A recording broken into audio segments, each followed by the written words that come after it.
And welcome to our final class meeting of Edible Education 2023.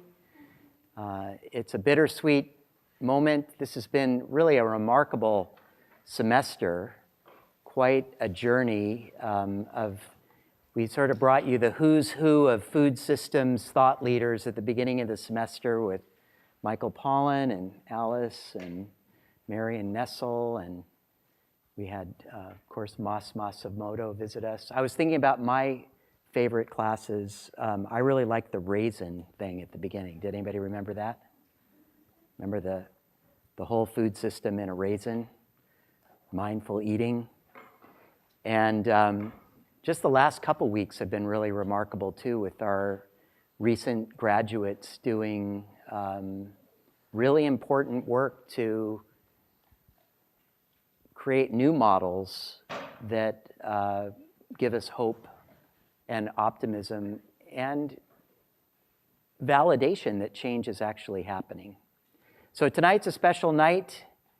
The first thing that we're going to do is we're going to give you just about 7 to 10 minutes to do the, I wanted to share that with you too. That was a beautiful sight I saw this week. I'll go back to that. We're going to do the course evaluation right now. It's important that we get some response from you. The university uses the kind of the level of feedback we get as an indication of your appreciation of the value of the class. So we also do this with a small incentive, which is if you fill out the class evaluation, you get to participate in the farmers market after the class. So we would be grateful. We're grateful for you, as you can see, and we would be grateful if you would give us a little bit of feedback. So there is a barcode here, a QR code, and a link if you need it. And this is where you can log in and spend a few minutes. This class, as you well know, is a team effort.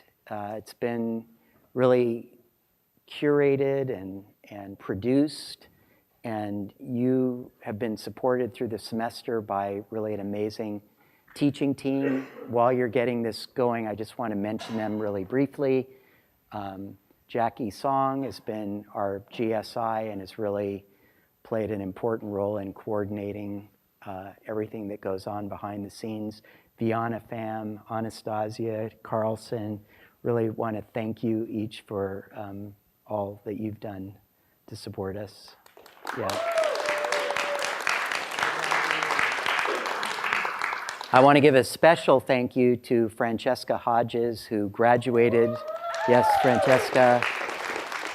Francesca was in this classroom just a year ago, and I've had the pleasure to work with her the last 6 or 8 months, and she just created a role of being a community manager, has been writing the wonderful weekly kind of intros and synopses of the classes, and she really took responsibility for coordinating the efforts of our extra credit students, and she resourcefully created the farmers market for you tonight. So thank you, Francesca, for all you've done. Yeah. And we're supposed to step out of the room for just a few minutes, so I'll do that. I just also want to welcome Pooja. Pooja was the GSI for this class last year. She came back just for good vibes. Yeah, so thank you.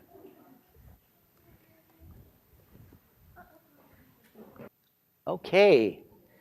Well, we have a special treat for you tonight. We have Chef Alice Waters back with us. We are so grateful. You know, this is the 12th year of this class, and it's really at Chef Alice's instigation that this class exists. It's really an honor to collaborate with her. As you can imagine, she can pick up the phone and ask anybody to come speak, and they do. And this just wouldn't happen without her vision and her values and her persistence. And I think she exemplifies a life of change making. She's, and like a garden, you're never finished, right? That's right. And we have another special guest tonight, our friend Bryant Terry, who is a friend of the class, an accomplished chef, entrepreneur, activist, publisher, really a person whose vision I really appreciate. He also, as an artist, has been synthesizing all of his interests really into culinary and sound and music adventures. He's currently an artist in residence, right? And I asked him to come tonight, and he's going to share what he's up to. And then the other thing that's going to be really exciting tonight is we're going to hear from our group of students who took on this challenge. You'll remember at the beginning of the semester, I think it was Max. Alice was here. We talked about values, and Max very respectfully and graciously asked Alice, so Alice, how do we eat like you as college students, right? You're talking organic, you're talking local, you're talking home cooked. This sounds pretty challenging. So we put it to the students here, and about 12 of you generously and bravely stepped up to take on a project for the semester, which has resulted in a beautiful artifact, a collective, collaborative artifact orchestrated and curated by Francesca that we're going to share with you tonight. So the students are going to present that. And then our graduate students were formed into teams and decided to go deeper in a topic that came up out of the class and put together presentations. They each did a project. And so we selected 3 of those projects for you tonight, and those students are going to present. So tonight's really your class, and Alice is here, Bryant's here, I'm here. We're here to give some feedback, ask you more questions, but we hope to make this class as interactive as possible. So we have mics for you if you want to come, participate. I also just wanted to say, I'm trying to find the person last week, I don't remember her name, but one of you asked this amazing question, which I've just been thinking about all week. You remember, the question went something like, how do I decide, if I want to be a food systems change maker, how do I decide whether I want to work in the current system? Because we've heard a lot of speakers thinking about, how do I make improvements in the current system? Or should I focus on trying to create a new and different system? And who asked that question? Yeah, tell me your name again. Bella. Yeah, thank you, Bella. I've been thinking about that question all week. I thought it was really profound. And I was thinking about my answer to it would be sort of both. I think you have to do both. I think that at a certain scale, you can create models that might exist outside the core mainstream. And I think okra was kind of a really interesting example of stepping out of the mainstream sort of capital structures and choosing a whole path and lifestyle and commitment to what he's doing. And then I thought, just that same night with what Paul Rice was talking about was trying to move through the existing system at scale to have impact. And I just really appreciated the way you framed that. And I'm going to take that question back and think about how it might inform subsequent chapters of this course in the future. So I just wanted to thank you. So I want to introduce our friend Bryant Terry to tell us about what he's up to. Let me give you the clicker, Bryant. I'll give you the stage. That's it. Welcome. Thank you, Ron. Bryant Terry. Got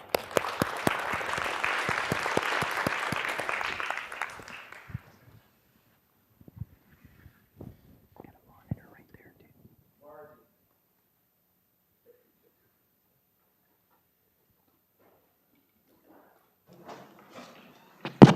Thank you. Margie, My maternal grandmother kept a cupboard in the kitchen that was about 7 feet tall and a foot deep, each shelf crowded with glass jars full of preserves. Pickled pears, peaches, carrots and green beans, figs, blackberry jam, sauerkraut, and her not-to-be-forgotten chow chow. Cabbage, onions, peppers, chopped finely, cooked until tender, then served as a relish along with leafy greens, collards, mustards, turnips, kale, dandelions. Listen, my grandmother could work magic in the kitchen. You knew she was cooking whenever you entered her house, even if you didn't smell it, because you'd always hear singing. Glory, glory, hallelujah. When I lay my burden down, no more Monday, no more Tuesday, when I lay my burden down. Whenever she rolled out the dough for her fried pies, it was as if her love and connection to spirit were additional ingredients that she folded in. I've been sharing this, my favorite childhood food memory, since I started presenting publicly about health, food, and farming issues over 20 years ago. My work has always had the texture of autobiography, and it is important that I ground all my practices in history and memory. My fondest recollections of being in the kitchen involve spending time with my maternal grandmother, from whom I gained the fondness of cooking. But most of the lessons that I learned as a child about the ways that my ancestors grew food came from spending time with my paternal grandfather, Andrew Johnson Terry, in his backyard garden, or should I say urban farm, in Memphis, Tennessee. His elders, who had farms in rural Mississippi, passed down their agrarian knowledge, connection to the land, emphasis on self-determination, and practices of generosity, community care, and mutual aid to meet the immediate needs of neighbors and the wider community. I give thanks to my grandparents for laying the foundation for the work that I've done for more than 2 decades.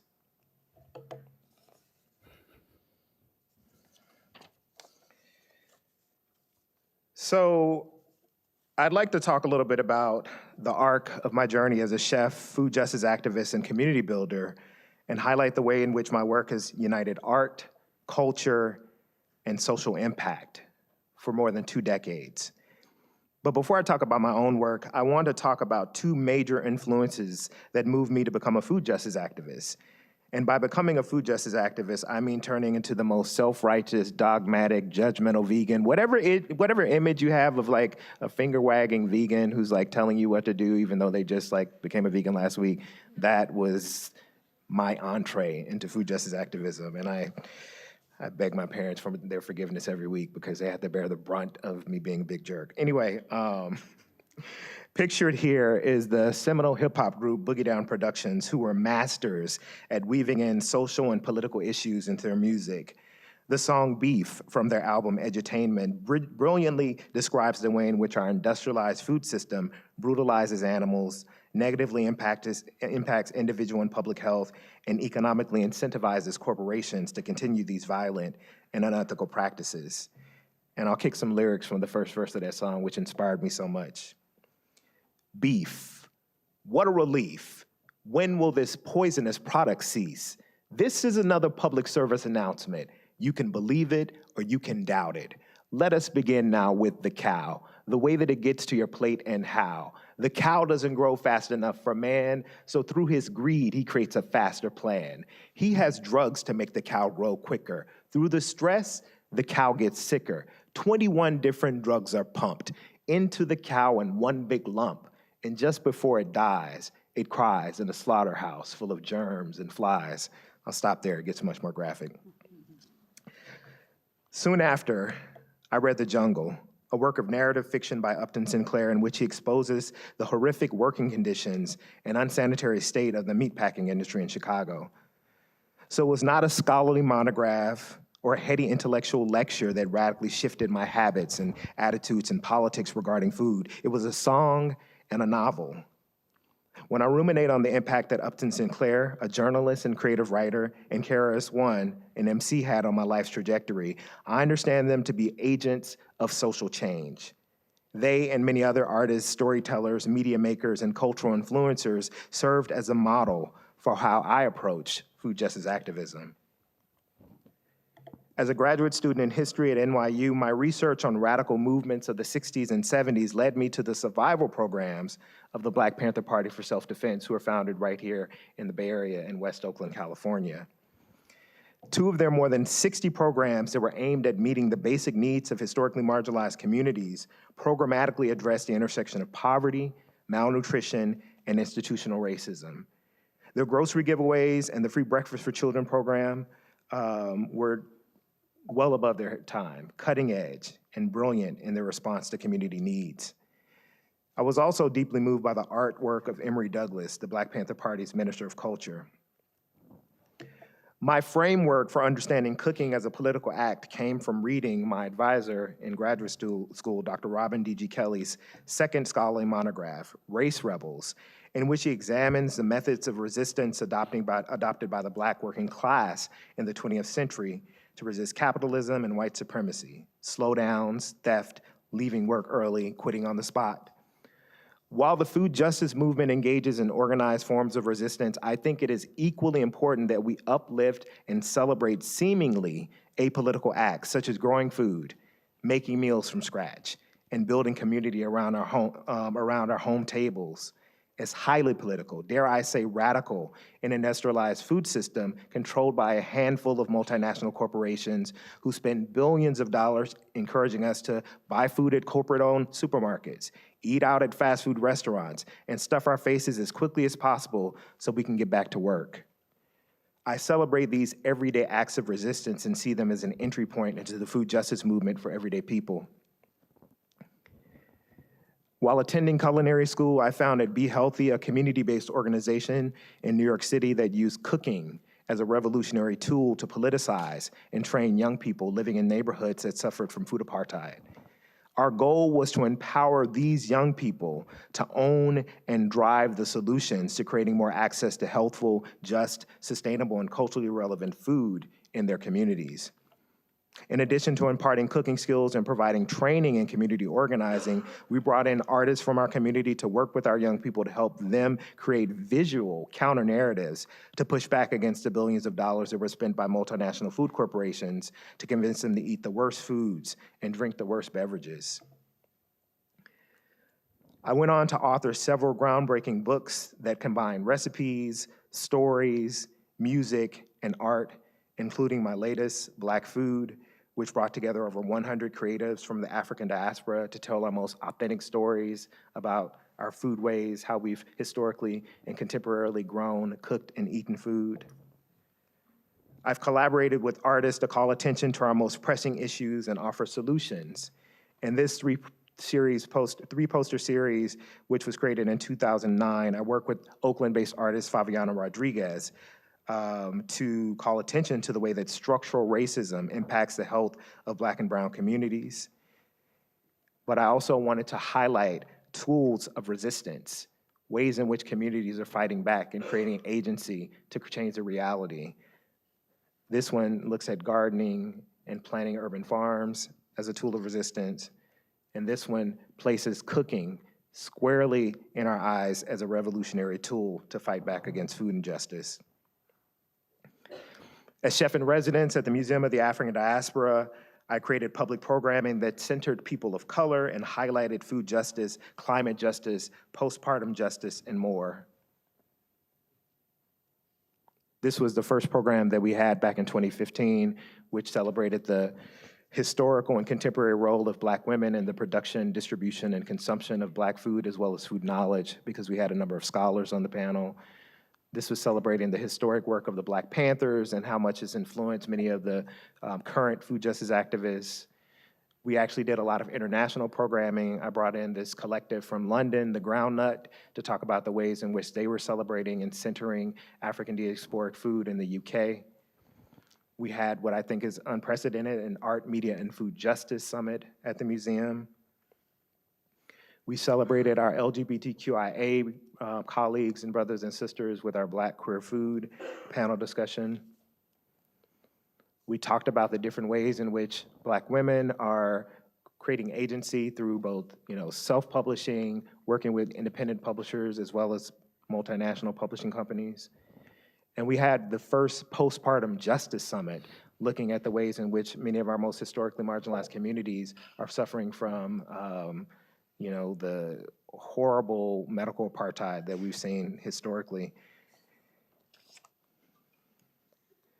So I want to end by talking about this latest iteration of my work. As Will mentioned, I am currently, well, I guess it's over now because we finished our residency last week, but this academic year, I've been artist in residence here at UC Berkeley between the Black Studies and Art Practice departments. And when I was invited to this fellowship, I knew I wanted to focus on a project that I had been thinking about for years. Inspired by the data visualizations created by the scholar W.E.B. Du Bois for the exhibit of American Negroes at the Paris exhibition of 1900, I took important raw data about health, food, and farming issues and brought it to life by making a series of research-based mixed media works. This is simply a mock-up of the first in that series that looks at the precipitous decline of Black farmers over the 20th century. As you see, in 1920, we were approaching about 1 million Black farmers. By 1997, that had dropped to fewer than 20,000. We know that this is because of the historic racist policies of the USDA, as well as white supremacist terror. And I feel like I'd be remiss if I didn't say that this is a historical problem, but this is a contemporary issue. I don't know if you all have read, but a couple of months ago, there was a big news story about a Black farming family in Colorado who had about 1,000 acres of land, and they were receiving just horrible racial terror because they dared create a farm which was about feeding the community, about growing their cultural foods. They were being run off the road. Their animals were being shot and poisoned. They were being terrorized. So I think it's important that we look at these historical trends, but also understand the way in which many of these issues persist to this day. And for me, when I started doing this work, I was always bothered about, entering these spaces that are about fixing our broken food system. And when I went into the rooms, I often felt like there was a lot of educational and class biases because the people who are being most impacted by our broken food system, whether migrant farm laborers or young people living in urban centers that had very little access to healthy, fresh, affordable food, they certainly weren't in the room. And I argued that they should not only be in the room, but they should be guiding the conversations. Because when we talk about food justice activism, it moves beyond advocacy and direct service and calls for organized responses by those most impacted by our broken food system. And so it really got me thinking about ways in which, so much of the conversations were leaning towards policy, raw data, and I wanted to figure out a way to creatively bring this to life to help people to have visceral understandings of this. We should all be appalled by this precipitous decline of Black farmers over the 20th century. When we think about the way in which owning land, stewarding the land, what that means for economic security, what that means for health. And so I'm very excited to be working on this series. I don't know if you know this, Will. Maybe I mentioned this, but I'll actually be starting the MFA in Art Practice program here at UC Berkeley in the fall. So over the next 2 years, I'll be developing as an artist, and in my first year, I'll continue to develop this program. And I want to end by talking about another program that I started working on this year when I was in the studio. And this is one that I have been thinking about for a while. So having the psychic space to think and create and ideate and materialize many of these projects has been invaluable, but having the physical space of a studio on campus has been equally valuable. And for years, I've thought about this program or this art project that really brings to life and celebrates my grandmother and the pantry that she kept in the kitchen, which I think is a symbol of the way in which many African Americans, both in the rural South and those who migrated to urban centers, knew that we had to be self-determined, knew the way in which we need to produce our own food and how we needed to take the bounty from the summer and then put it up for the leaner months. And so she had this amazing pantry. This is practice. I'm actually working with a fabricator in Los Angeles who's building an 8-foot pantry that'll go into museums and galleries. And this is really social in the spirit of social practice, because I really wanted to start this work but I want to bring community in to finish it. And so initially, part of my practice, there were a couple things that were part of my practice. One, I was only working with Black farmers, which, as you can imagine, was challenging. On the floor, there are buckets. Every Black farmer that I've worked with has offered soil from that farm, which we want to use in some way in the piece. But I started this practice last September of canning and pickling and preserving and fermenting and salting and really drawing on these traditional food preservation techniques that my family used. And so I started populating the shelves in my studio with all these different preserves and pickles and ferments.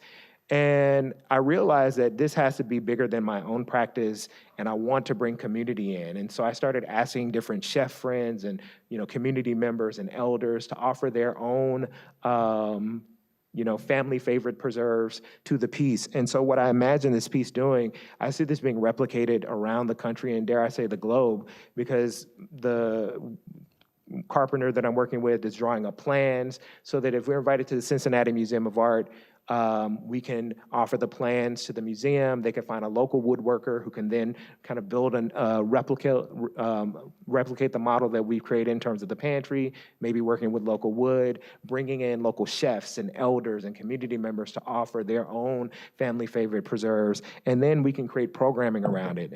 For my final presentation at the fellowship at the BAMFA, I actually invited in 3 Black farmers, Mr. Will Scott, who's based in Fresno, Pandora Thomas, who's the owner of Earthseed Farm in Sebastopol, and Conshandon Hunter, who's an urban farmer who had run the Spiral Gardens in Berkeley for about 2 decades. And I really see this as a way of continuing conversations. I see this as a base building and organizing tool to continue to bring more people into the food justice movement, regular, everyday people who need to understand how we have to all be invested in creating a more healthful, just, and sustainable food system. Our life depends on it, the planet depends on it, and you all are gonna be amazing foot soldiers to continue to organize and get the word out. So I thank you for having me, and I'll end with the photograph. I'm also doing some process photos as well, and this is a photograph that I took of my daughter who was exploiting child labor is what I was doing, but she was helping me shell black-eyed peas from Mr. Scott's farm in Fresno. Thank you. Do you want to come up here? That was awesome. Come on. Brian, you come up too. Yeah. I'm getting my phone so people can take pictures of the 3 of us. Oh, okay, great. I feel like that was a beautiful end cap for our semester. I mean, this semester we've focused really on the Berkeley community, and I think when we look at the videos of this whole semester, it'll be like a historical record of the contributions of this Berkeley community to the food movement. So I thank you both, beginning and end, for coming back, Alice, too. This is really an opportunity to be in conversation with Alice and Brian. So please, if you have a question or, I am really moved, Bryant, by your own just sense of reinvention and exploration and your continual kind of approach to synthesizing the things that touch you and move you and speak to you. And I think that really is the work of an artist. And I just came back from an event in New York that was about impact investing for the creative economy, a creative, inclusive economy. And I've been working in that field of impact investing for 20-something years now. And one of my colleagues, who I worked with at the Rockefeller Foundation, she's been working on this for 20 years, and she just had a big event yesterday to announce that she's now aggregated quite a bit of capital. And the room was full of entrepreneurs and fund managers, and it was such a beautiful reflection of how far that little field has come. The diversity in the room was really exciting, and you got to be that group too. I got to get you transplanted in there. I mean, that's encouraging. As Yeah. we know, we have to have all hands on deck. We need all the stakeholders, whether it's government, whether it's business, whether it's academia, faith-based institutions. That's the only way we're really going to get these problems solved, because they impact all of us. We can turn a blind eye and pretend like they don't, but we've been catapulting, as Alice and I were talking about, towards climate chaos. And I think more than as a father now, and I think, Alice is now being a grandmother, I think, I'm thinking beyond just the now. I'm thinking about the world that I want to leave for my children and, potentially my grandchildren one day. And so it's not even like theoretical. It's very urgent that we reel this in. Well, I just wanted to say something, because we don't really remember that we used to eat seasonally and locally only.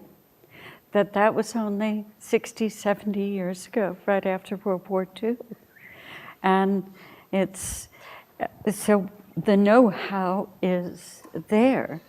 And I think you probably know I grew up in my parents' victory garden. But canning is a big part of preparing yourself for the winter, for the cold. But it's also the only way to eat delicious food is to eat local food in season. And that's my goal, to have this be a delicious solution to climate and to health. I mean, it's just right there.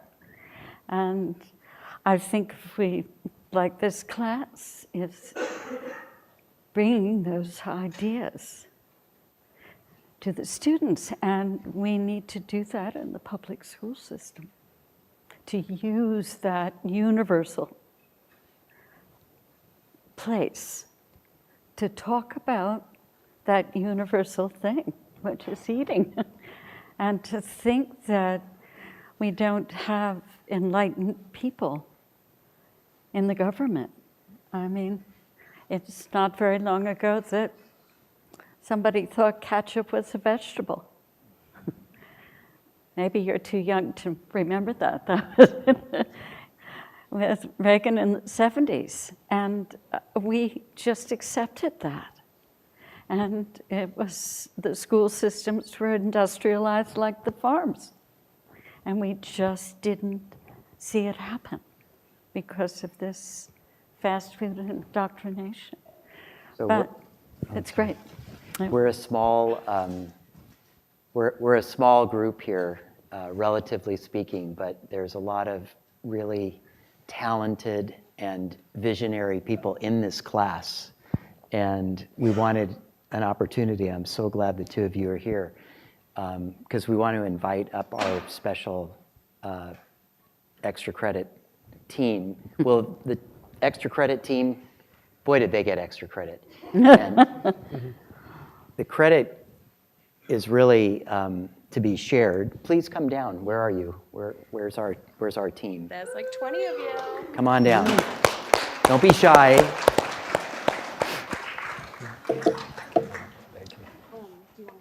Yeah, take it away. We can see what they're talking about up on this monitor over good. here. So.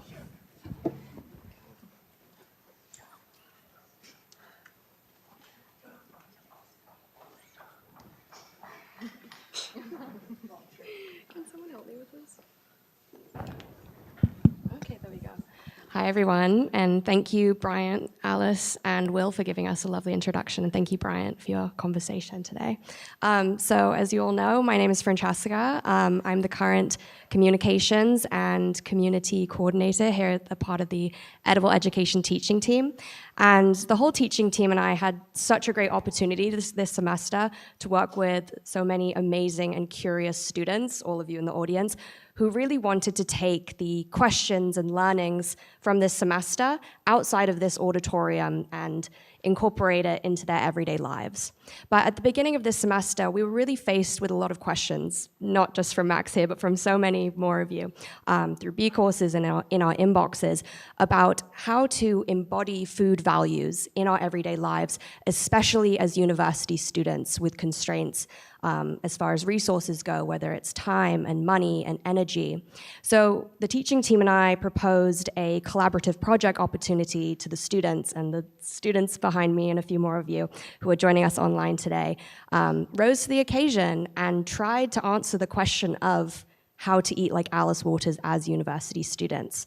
But as we kind of explored the question further, we widened our scope to look at the food systems that exist on Berkeley's campus and the resources that are available as well, or in a lot of cases, not available. So this is more of an exploration, and we've kind of compiled all of the resources and observations that we've found into a zine, a mini magazine booklet of sorts, that really, captures what we think represent the food systems in Berkeley. But we'd like to stress that this isn't, the be-all, end-all, but rather an introduction. So I'll turn it over to Ellie, who made our little map.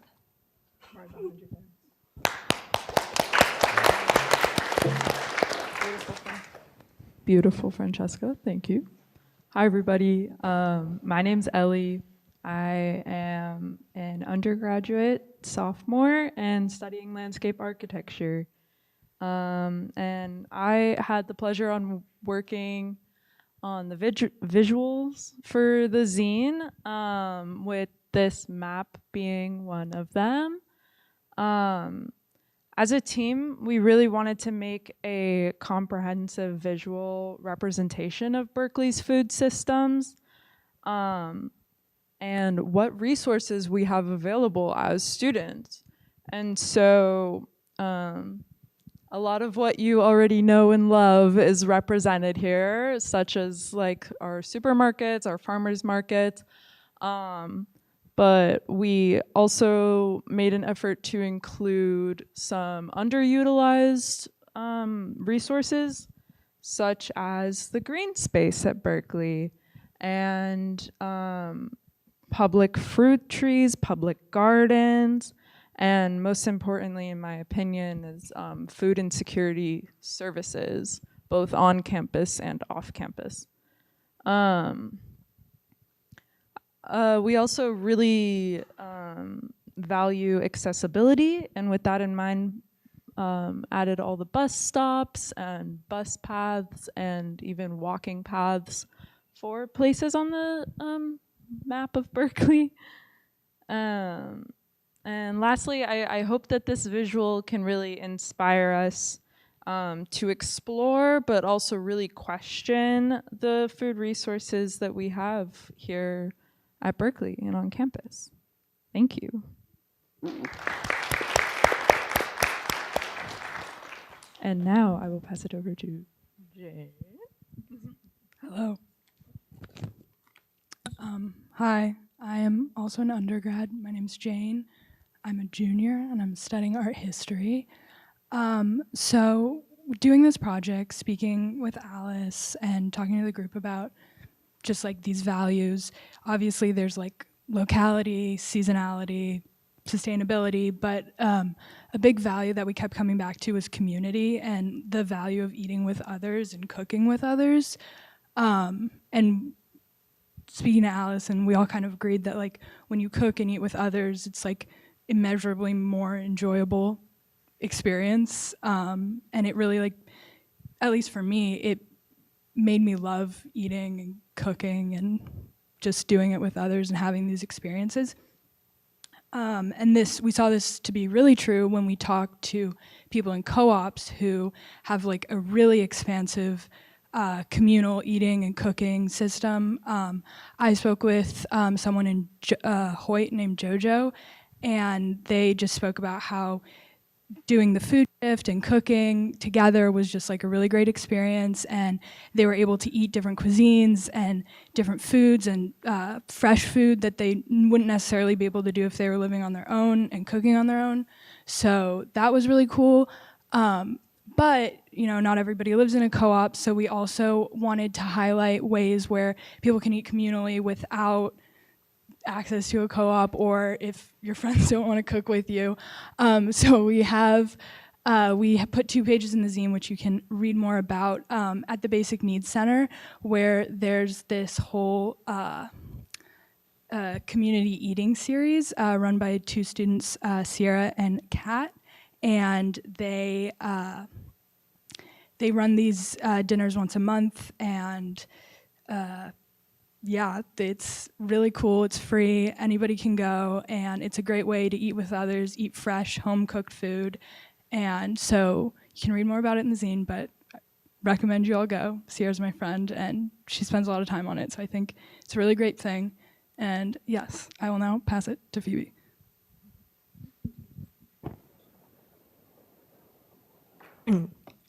Hi, my name is Phoebe, and I'm also an undergrad. I'm a first year, major undecided, but yeah, that's okay. Yay. So I want to sort of go back to the question, what does it mean to eat like Alice Waters? So again, slow, organic, seasonal, local, everything. But what exactly is the slow food movement? And more specifically, how does Alice define slow food? So if you think back to our second class where Alice talked about how she stood in front of a bakery with a group of people in a huge line waiting for that fresh loaf of delicious baguette. So there's definitely a sense of appreciation and community effort in slow food. But more importantly, it's also about sustainability, seasonality, and just an overall attitude of care. Eating with your senses. If you think back to our raisin activity, we really engaged with all of our senses and viewed and really immerse ourselves into the entire food system just by that one bite of raisin. But if you think about it, do y'all really eat like that all the time? Okay, on average, how much time do you spend eating one meal? I would say for me, a college student, maybe 10 minutes on a busy day, or 0 if I skip a meal. I have an assignment, yeah. So there are obviously many challenges that we face as university students, or just anyone in general in this busy, modern, industrial society. So the time and the money, the effort, and the resources needed to eat organically, eat healthy, shop at farmers markets, make your own tortillas from scratch. Like, it's just not, it's not attainable for most people. So I remember how Will said, or it was Max that actually asked the question, like, how do we address the economic disparities and level of prestige required to eat like Alice Waters? So I guess it's all about mindset, because essentially we're trying to reverse the sort of elitism tied with eating slowly and organically. And I feel like it starts by acknowledging all of our differences in backgrounds and circumstances, habits, cultures, etc. For us, it's the fact that we're university students, and we work our way through tangible choices that we can make in our given space that reflects, not replicates, Alice Waters' values. So instead of, like I said, obsessing over how to copy or replicate Alice's actions as sort of prescribed methods to eat with intention, let's think about how we can make tangible choices in our given environment and extract and utilize what we can. So, for example, let's say you're a freshman, you live in a dorm with a, yay, Golden Bear meal plan. So, yeah, how do we make better choices in dining halls, let's say? There are actually many ways you can do so. There are resources on campus, like you can check out the Cal Dining website. They usually list things like carbon footprint and their sourcing channels, and you can even talk to the staff. They're usually very friendly. I asked them once, like, oh, where did your, the salad bar, where did your carrots come from? They actually told me this fun story, yeah. And yeah, let's say you got lucky. Yay, you're not a freshman. You live in an apartment. You can cook. That's even better. So, like I said, you necessarily don't have the time to make tortillas from scratch. So it's about the embracement of canned food, preserved food. We often think of them as maybe cheap or low quality, but they're actually very attainable and resourceful ways of getting cheap and shelf-stable nutrients. So it's about the mindset of inclusion, thinking to include rather than what to avoid. So you can turn like a basic can of beans into a vibrant, delicious stew or salad in 10 minutes if you want. And I feel like a last piece of information I want to bring in is the fact that it's all about attuning to your own needs and preferences. So slow eating or eating leisurely doesn't have to look a certain way or reflect a certain culture. So the universal mindset can really help into making this more practical for everyone. So let's say oats, which you can check out the oats recipe in our zine later, but the basic classic version would be to do some nuts, some berries, some peanut butter, let's say, but you can also do some cultural fusion, attuning to your own cultural background. Let's say if you want to do a Korean-inspired oats, maybe some bibimbap with some banchan and some egg and gochujang, or a Chinese-style oats with some congee, some century egg on top, or even like a South Indian-inspired dal with some ghee and some curried onions, whatever. The variations are endless. You get my point. So it's kind of like, I guess it's going back to my point of slow eating isn't necessarily a fixed rhythm or pace, not a prescription, but rather a rooted mindset of bridging idealisms with pragmatic realities. And we can all do it together.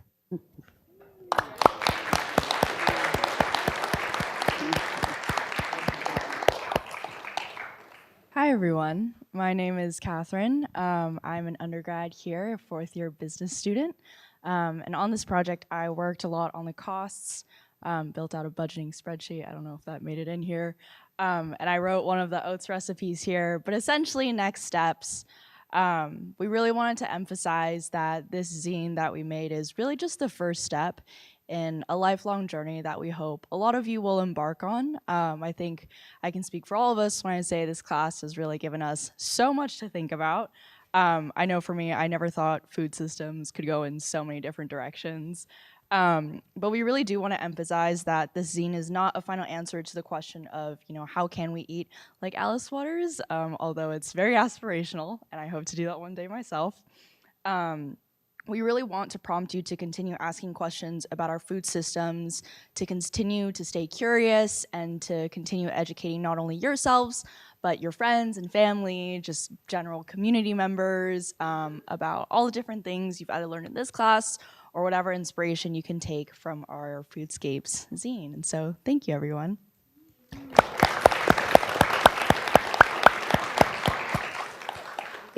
Thank you, everyone. And we're going to take a quick little 5-minute stretch break before we go into our MBA final presentations. Thank you. That's so great. Will, you got a question? I have a comment. A comment? I just wanted to second that. I know you're being a little tongue-in-cheek, but what I found... I'm not really. You're not? Okay, great. Yeah, I'm not, because... No, what I found oftentimes when I go to these conferences, some of the most fruitful moments for me are after the keynote in the hallway. Yeah. Or over coffee, or during lunch. And I think it's, just an opportunity to kind of informally really build and connect. So I feel like we should be intentionally building in those times in these type of spaces. So. Yeah. Yeah, for the other classes I teach, I actually ask for the room that you can move all the furniture around, because most of the fixtures on campus are nailed down. So they don't give you any kind of flexibility to move with people. But I enjoyed that. And maybe we'll break a little bit early so we can get at... Anyway, I just wanted to... I just got a very nice thank you card for one of our students, so thank you. That was really touching. Anybody, this is amazing, isn't it? I am so touched and impressed, and this feels like a reward, to see. And I know so much effort went into this, and I know that Francesca also worked miracles over the last few days, putting it all together, even as her laptop collapsed. And she had to finish the layout at the Apple Genius Bar as they were repairing her computer. So thanks for going above and beyond and all that extra effort. I was also giving her a hard time about the 6-point type on the last page, but that's just my problem at this age. But that was really in the spirit of being economical. So thank you, Francesca. Yeah, let's have a appreciation. And Ella, this map is awesome. Thank you. And you know, the thing I love about this class is, you know, the fact that Ella's a landscape architect, and you know, art history and economics and environmental science and biology and metabolic biology, and you know, it's all here. And I think that the business school, who hosts the class, is really appreciative that you all participate in the way you do. So thank you. I guess what you could do too is tell your friends and the people following you through the school that this class might be enriching to them. So does anybody want to come up and say anything to Alex's parents at home who are watching tonight? This is a very shy group. Alex, come on up. Let's hear it, Alex. Open mic. Hi, everyone. I'm Alex. Hi, Mom and Dad. Well, I just want to say that just in terms of this zine, this is incredible. Like, another like round of applause like for this, because this is everything we've been talking about in this class. Like, this is education, this is research, this is vision, and this is art. And I just really am blown away by how beautiful this is and how this was just able to be done within like the confines of our semester. So I'm just sort of blown away. And like, I know from what I care about, like using social media and amplifying stuff like that, I want to, you know, blast this out to everyone, because I feel like everyone in our Berkeley area would, you know, really learn a lot from seeing this and getting to see, you know, what goes in a pantry and what you can do with spices and how you can cook on a budget, but also, you know, eat healthy food. So I think this was an amazing way to wrap up this class, but not only wrap up, but just have this to like take forward with us and share it beyond that. So yeah, a huge appreciation for the group that put this together, and thank you for allowing us to explore these passions in this class. So thanks, Alex. All right, Alex. I also just want to thank anybody that, like Moe and others, who really contributed to the class with ideas and invitations to speakers. It's really fun and rewarding when there's that kind of co-generational energy. Introduce yourself, please. I'm Hayon. I'm a 4th year studying society, environment, and food systems here. And I just wanted to say thank you so much for coming.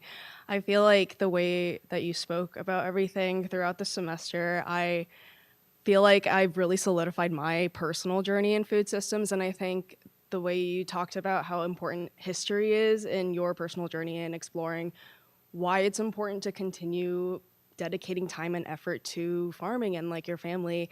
I think that's so special. And I just think that it's so wonderful that Alice Waters is here as well, because I think your visit to the class was also very inspirational for me, because I'm a big, like, well, not chef, but like I like to cook a lot, and like I am just so inspired by the way that you were able to create Chez Panisse and like run it for the past like 50 something years. Like, that's so impressive to like be in the farm to table sphere and be that successful. So you guys are both really wonderful inspirations, and I just want to say thank you. Thank you. Thank you. Hello, I'm Candy. I'm an undergraduate. So I opened this up immediately to like the little middle section where the staples are, and it says I'm bartering.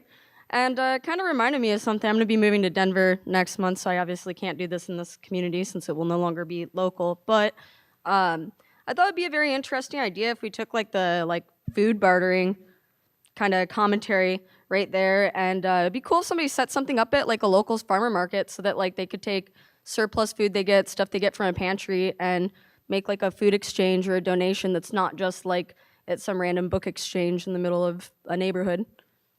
Thank you. Yeah, thanks, Candy. Great. Anybody else want to contribute? Thank you. Okay, Carlson, come on up. We're going to introduce our graduate student teams to share with you the work they did. You want to advance the slides too? Or is there one? Yes.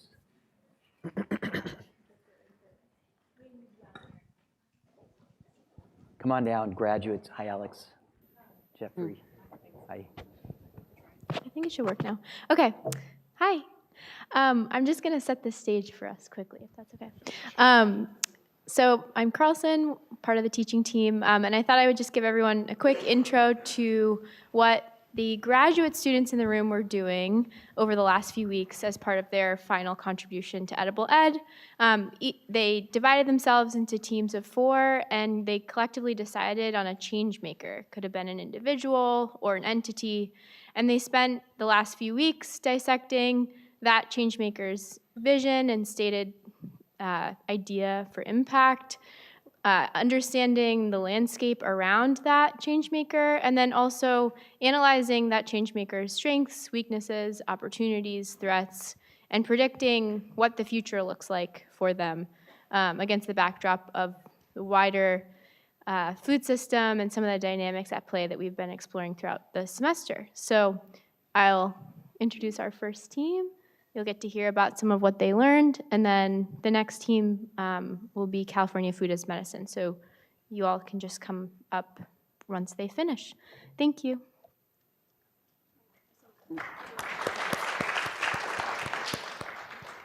Hello, everyone. I'm Alex. This is Jeff, Emily, and Yasmin. We're going to be talking about 1951 Coffee Company. So with a show of hands, I'm curious how many of you recognize the logo that you see up there? How many of you have been there or passed by on Channing Way? Yeah, 1951 is a super special place, and we're lucky to have it so close to us. It's only about a 12-minute walk from where we're all seated today. 1951 is an organization that is named after the 1951 convention by the UNHCR, the High Commission for Refugees, which established the legal rights and protections for refugees and immigrants who arrived to the United States. And we had the great opportunity of speaking with the co-founder, Doug Hewitt, who worked for some time at the IRC, the International Rescue Committee, which is headquartered right locally in Oakland.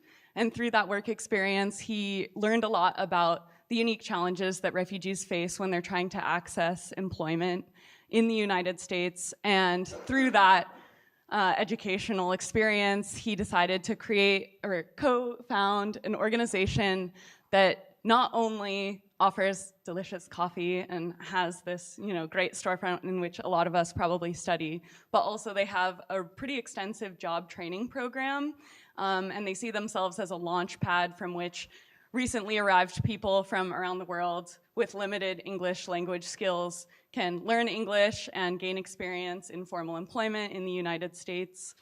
And it's pretty special. So Yasmin's gonna elaborate a little more about its background. Thanks, Alex. Slide before that one. Oh no, is it missing? It's gone.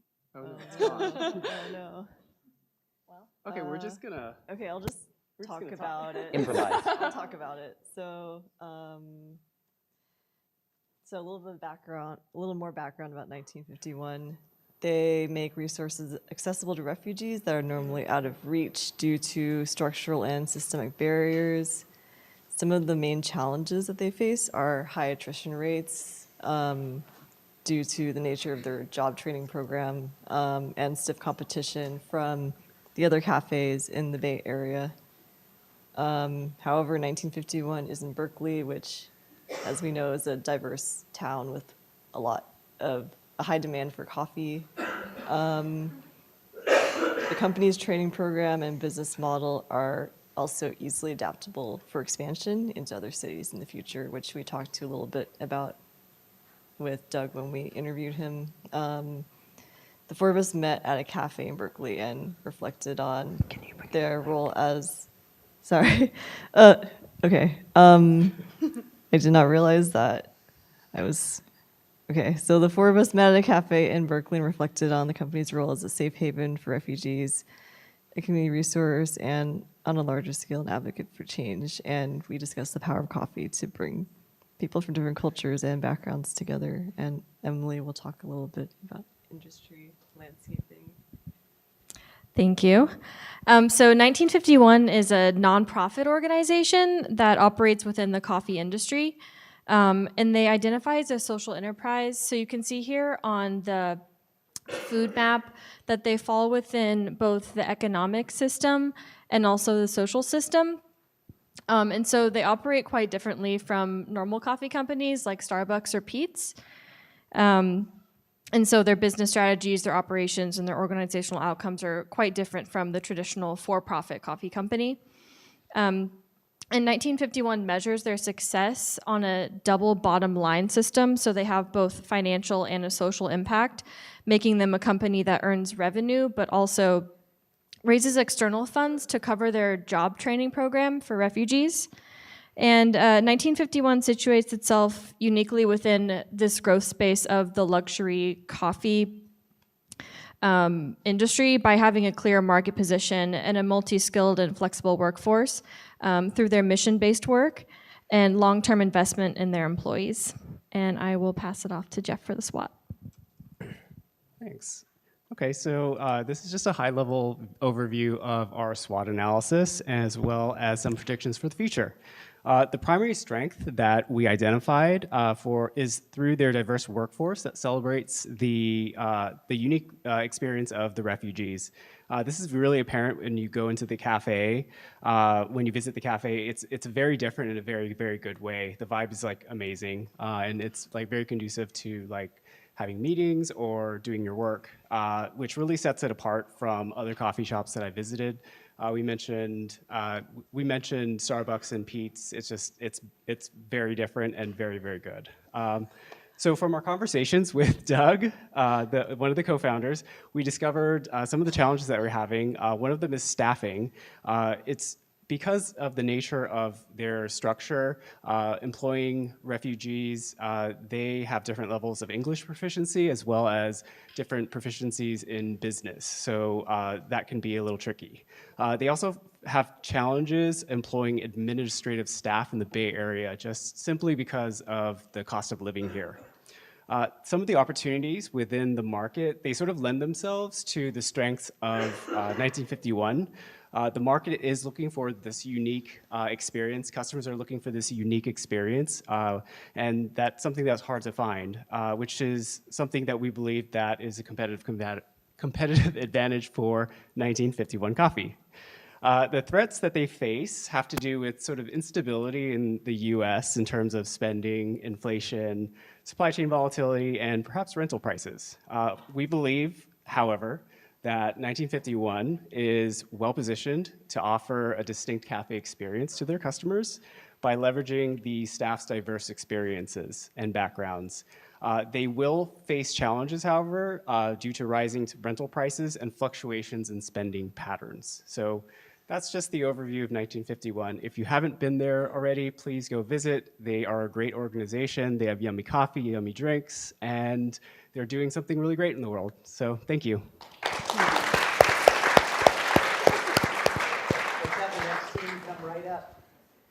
Thank you.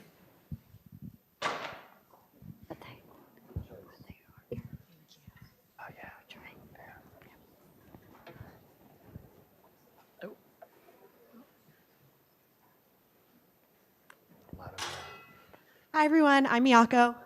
And I'm Madeline. And we're both dual MBA and PhD students, so very naturally fitting, we picked a change maker that was at the intersection of food and healthcare. So our entity is the California Food is Medicine Coalition. They're a coalition of food and nutrition service agencies throughout the state of California that have come together to provide medically tailored meals and nutrition counseling to chronically and severely ill patients as well as low-income Californians. And using medicine as food, they're making it more accessible to educate people on nutrition and to improve health outcomes over the health of the population. And so their mission is to develop, refine, and sustain models where medical nutrition services are an integral part of cost-effective and high-quality healthcare in order to improve the health for all. So that's the graphic of this little triangle. It's a triple aim. It's something very common that we see in our healthcare classes where every healthcare entity ideally is improving the health of people while lowering the cost of care and making sure patients are happy and satisfied with the care that they're receiving. Their values are rooted in food justice and health equity, and their vision is to live in a California where all people have access to appropriate nutrition services that address their medical needs. And I can imagine that this vision also extends outside of California to the entire rest of the United States and world. Some of the obstacles we're seeing is securing long-term funding. The idea that food is medicine is still something that is very radical and not well funded, specifically through big payers, insurance companies like Medicare and Medicaid. And so that's kind of the challenge that they're working towards, building up policy and advocacy coalition to secure revenue for some of these programs. And then their strategy for accelerating impact is just developing as many pilot programs as they possibly can to measure outcomes, collect data, and really show that food does have an impact on your life, especially if you're chronically or severely ill. Thanks, Miyako. I also want to give a quick shout out to Neva and Dana, our other teammates who are in the audience today. Yeah, I think one thing that is really interesting about this coalition is where it sits. It's very cross-sectoral, as Miyako said. It sits kind of at the intersection of food and health, which maybe logically seem obvious in that what you eat impacts your health. But when we think about how things are funded and how sectors are parsed out, they don't often collaborate together.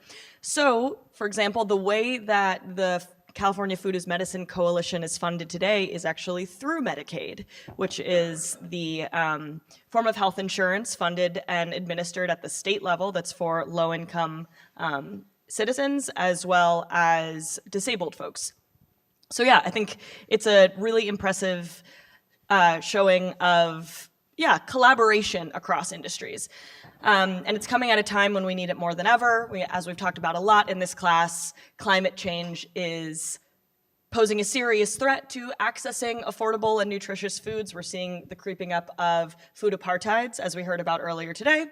And I guess one thing that is important to keep in mind is that while this cross-sectoral collaboration potentially expands the reach of this coalition and that they have a lot of people on their side, it also means that they have to face a lot more hurdles and regulatory barriers and stakeholders along the way to be able to have the impact that they want to have. So they have more competition than you might see from something that sits in a single industry. They're battling pharmaceutical companies that want people to pay for drugs rather than eating healthily. They're battling healthcare systems that want money when people get sick. And they're battling large consumer food brands. Just a quick SWOT analysis. I think we touched on a lot of these elements, but one of the major strengths of the California Food is Medicine Coalition is that it's a conglomerate of 8 different agencies all across the state of California that each have a very specific competency and knowledge about the population that they are trying to serve. And they're all working together. So there's this grassroots element, this local element, while having the more cross-sector and global span. And because of that, the community really trusts it, which is really amazing. But as Miyako alluded to before, the scalability as well as continued funding for this initiative is going to prove challenging. Right now, already, as Miyako mentioned also, Medicaid is investing in a pilot. I think they gave the coalition like $6 to $8 million to try to prove outcomes over time. So the outcomes of that pilot are going to be extremely important for the future of this really wonderful organization. So I think we hope that our prediction is that this will prove great health outcomes, continue to be funded, people will get the local nutritious food that they deserve that promotes good health in the long run, but we're gonna have to see, as we know the political landscape is particularly volatile at the moment. But yeah, we love the California Food is Medicine Coalition, and thanks for listening.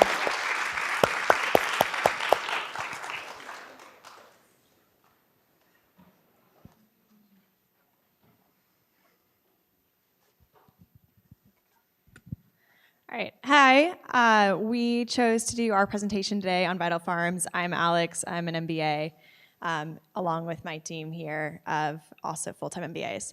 So why do we choose Vital Farms as a change maker? I think that we all have thought in this class around how do we scale ethically produced foods, and how do we take what we've learned here and make not just an impact locally, but potentially nationally or globally. And we were really inspired by the fact that Vital Farms is a B Corporation, is one of the only 2 publicly traded food companies that is a B Corp. So they really are a trailblazer in this space. As we say on the slide, like our biggest takeaway is that ethical food production can scale, and this is one of the first examples of that. And so for some of you who may or may not know what a B Corp is, I thought it would be helpful to share a little bit about that, because it really comes through on our next slide around how Vital Farms is embracing being a B Corp, an ethical food producer, and many other certifications that they've pursued. So being a B Corp means you've demonstrated a high social and environmental performance by achieving a certain score that's really around verified performance, accountability, and transparency on factors such as employee benefits, charitable giving, supply chain practices, and input materials. There's also making a legal commitment to be accountable to stakeholders instead of the shareholder model, which we'll get to in a second. And then there's transparency, which is allowing the consumer or the public to understand more about what their practices are and how they're performing as a business. So on the next slide, you'll see multiple of those things listed here. First off, there's a focus on diversity from their board and their leadership team, which we've heard, California's passed a law recently that was around getting more women on boards. And so there's actually been an active pursuit of that from Vital Farms. They're also partnered with 300 family farms, which is how they were able to scale ethical food production. And then they're committed to animal welfare. So all of their, they call them their girls, which are the hens. And they, it's kind of cute. They're certified humane. So it's the highest level of practice. And they actually also pursue regenerative agriculture with their farmers, where they actually call it restorative instead of regenerative. And really they're just, again, it's about creating those practices that are meant to be sustainable for the long term. I mentioned earlier about some of the transparency. There's actually QR codes and ways to look up on every carton of eggs where your eggs came from. So if you're ever interested, walk into a Vital Farms or pick up a Vital Farms egg carton, and you'll be able to figure out where your eggs are actually coming from. So we had discussed at the beginning of this project, really understanding how did this happen, how was Vital Farms able to be so successful, and how can other companies continue to follow in that path, and we'll get to some of that in our next slides. Great, thank you. So just to orient you on the egg industry, Vital Farms does participate in some of the dairy industry, though that's new. So we focused in the egg industry, which is about a $10 billion market. In 2022, Vital Farms revenue was $279 million. So from their perspective, they have a lot of runway. And actually, when asked who their competitors were, and to give context, the top 5 industrial egg manufacturers are publicly traded. And they said that that's not their competitor at all. So they're not looking to take over large industrial farming. They're actually looking to take market share in a completely new space. And so from their perspective, their competitors are more specialty brands such as Pete & Jerry's, Petaluma Egg Farm, and the Happy Egg Company, among others. So that kind of can scale regionally depending on where you're located. So what kind of factors drive the egg industry? There's a lot of different things, from forces outside of their control, such as an increase in alternative egg consumption, to the price of chicken feed. A lot of factors go into the pricing of eggs and also the consumption. And as you can see, we placed their stakeholder model. That's something that they really cared about above. But from the food system, they kind of span across farming, economic, environmental, and social. So a lot of different ones.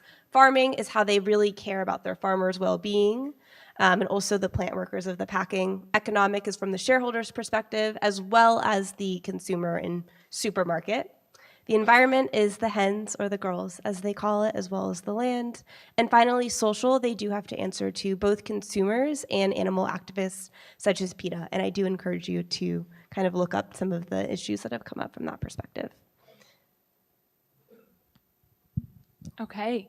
I think Lily and Alex did a good job really hitting home some of the strengths of Vital Farms. So they embody their stakeholder and conscious capitalism model, and that really is something that resonates with their consumers and drives a lot of loyalty from their consumers. They have their ethical farming practices, which really supports their stakeholders within their business, and they partner with a lot of chefs and other organizations, but perhaps, as Lily touched on and Alex touched on, one of their largest strengths is that they're a publicly traded company and have access to a much larger pool of capital than some of their competitors, which will really allow them to scale and pursue some other opportunities. So some of the opportunities that they're pursuing currently, we spoke with actually their head of strategy. So he disclosed they're looking into other dairy and poultry items, but really said that when you walk into the grocery store and you look around at all the fresh produce in there, that is all produce that is ripe for disruption in an area that Vital Farms could bring their stakeholder capitalism practices to. Some of the weaknesses that they face could be related to operations and supply chains. As mentioned, they source from over 300 farms, so that can create logistical difficulties. It is in a market that Lily alluded to has a lot of factors that drive price volatility. And threats are really right now from some of the larger, less ethical big food producers out there that have the ability to charge a lower price point to their consumers and maybe weather some of the volatility inherent in this food market a little bit easier. Going forward, wanted to share just a line that the director of strategy shared with us at the end of the conversation that really resonated, which was, Vital Farms and everyone there has a burning passion to disrupt the American food system. We believe that Vital Farms is an example of how conscious capitalism can survive and thrive, and we think that as the American people reconnect with their values and carry those into the grocery store, that Vital Farms is positioned to win. Thank you. Wow.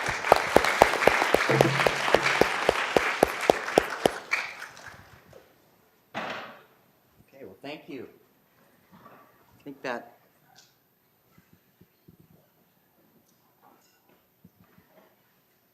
no, my mic keeps going on and off. I'll use the hand mic. Well, I'm really pleased with the semester, tonight's class. I sense that your food systems intelligence has grown dramatically during the semester. You've really had an opportunity to meet and get to know people that lead with ethical values in their lives and work. And hopefully you've been inspired to feel empowered to have a sense of agency about what you can do in your life, in your career, in your community. And just want to thank you all for being with us. I'm going to ask Viana to talk about the assignment briefly, just to remind you about the final paper. And then I'm going to turn it back over to Francesca, who's going to give you a little bit of a tour of the farmers market, and then we're going to invite you all to come down and spend just a few more minutes, and we'll bid you adieu for the semester. But yes, thank you everyone for joining us today and also throughout the semester. In tradition of our annual farmers market, I was able to pull upon some connections, use some resources, and got all of this donated, which is really cool. There's a student that was asking about bartering, and I think that, I mean, for me, my experience of reaching out to local vendors, reaching out to companies like condiment and tin fish companies that I personally work with, yeah, I was really surprised at the generosity of that everyone had and wanted to contribute for all of you students here. So a little tour. We have this bread kindly donated by Chez Panisse, but also by Acme Bread. At the end of the day, Acme donates all of their extra loaves, and a lot of the student co-ops use those as well, use that system. We have all of this produce here from Dirty Girl Produce. They're based in Santa Cruz County, which is really cool. And then we have some sauce bottles and chili oil from Fly by Jing, which is a really, really cool condiment brand. And then we have some tinned fish from Fishwife. And then we have, which is sustainable and ethically sourced and women founded. And then we have some jams from Frog Hollow Farm, which is also local to the Bay Area. And then we have some beans from Rancho Gordo Beans. And then we also have this lovely Dutch oven that was donated by Goldilocks. They're a really cool cookware company. And tonight, the teaching team and I would like to give this away to Moe for being an amazing student this semester, for going above and beyond, and especially for getting one of our best guests this semester, for getting Okra to come into the classroom to speak with us. So we'd like to give this to Moe.